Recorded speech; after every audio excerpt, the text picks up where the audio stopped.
Hey everybody, welcome to more Tales from a Blind Guy. And today I want to talk a little bit about travel.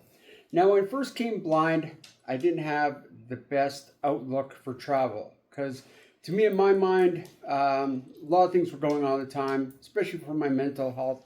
But I was like, why do I ever want to travel when I can't see anything? But over time, as I got more involved in the blind community, I still wanted to create new memories, especially with my family. So recently we went for a trip down to Arizona. And I wanted to give a couple of shout outs. I think a big thing, especially I learned ahead of time, is when you're traveling, is always have your white cane with you because that's a universal symbol of, hey, that bastard is blind. So I wanted to give a couple of shout outs. First one is to Denny's in Maricopa. Now, I went there, had my cane. They were very helpful, recognized I was blind right away, told me where my drink was, but they also offered me a Braille menu, which I thought it was great, but my Braille is not quite there yet. I'm learning, but not enough to read a menu successfully. So, but I still want to give a shout out to them for taking good care of me. The second shout out I wanted to give was to Medieval Times in Scottsdale. Now, with the cane, they recognized that right away. Now, they offered some, what we thought was audio description of the live event, but when it came out, it was actually just a script that they could provide in Braille. Now, once again, my Braille's not there, but it's a live show, and as long as my family tell me that our night was up and when to cheer, I didn't really feel a need for a script, but I still wanted to give a shout out for them just offering it and being very helpful to my family and myself. But the big story that I want to talk about is how my wife pissed off a dead prostitute. So my kids found a place called Vulture City. Now it's a ghost town in Arizona, and apparently on BuzzFeed it's like one of the most haunted ones in the state.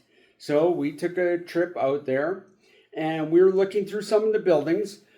First one had a bunch of creepy dolls, and my youngest son, he's like, nope, not having anything to do with this shit, and he walked right out. So we went through, we went down to the blacksmith, and great thing too, they still have the hanging tree there where they hung like 18 people, and we got to sit under it, so I don't know, I didn't hear any ghosts there. But we go down to the blacksmith, and I ask him, like, what are the most haunted buildings in this place? So he goes, well, the creepy dollhouse you just came out of, and the brothel. So, like any good husband, I go to my wife, take me to the brothel. And so we did. Funny thing, in this one building, the doctor's office was right beside the brothel. Very convenient, I guess. So we go in, and we go into the main parlor, and of course, I have to start instigating the ghost right away. I'm like, hey, my wife said you could pinch my butt, where my wife says, you could just fucking take them. And as we're walking around. So we go back in the one bedroom on the left-hand side, look around. My wife is describing everything. We come back out. She sees this prostitution license. It's for a lady by the name of Texas Rose. And the prostitution license cost $2.50. And so me being the instigator that I am, told my wife, $2.50, here I was going to leave $10 on your nightstand.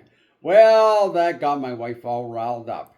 And so as we walk towards the bedroom on the other side of the parlor, she has to all of a sudden say, hey, $10, I'm worth far more than all these dead hoes put together.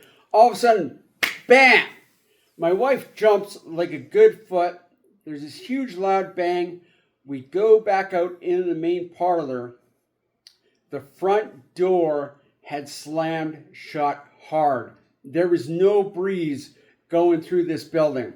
I was like, way to go, my dear. You pissed off a dead prostitute. So then when I got home on YouTube, I had to figure out who this ghost was.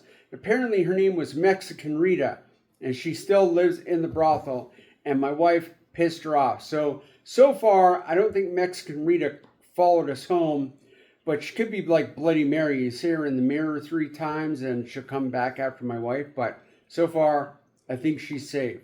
So, even though I'm blind, I still got to experience my wife pissing off a dead prostitute. So, I highly recommend it. Don't give up on your travels.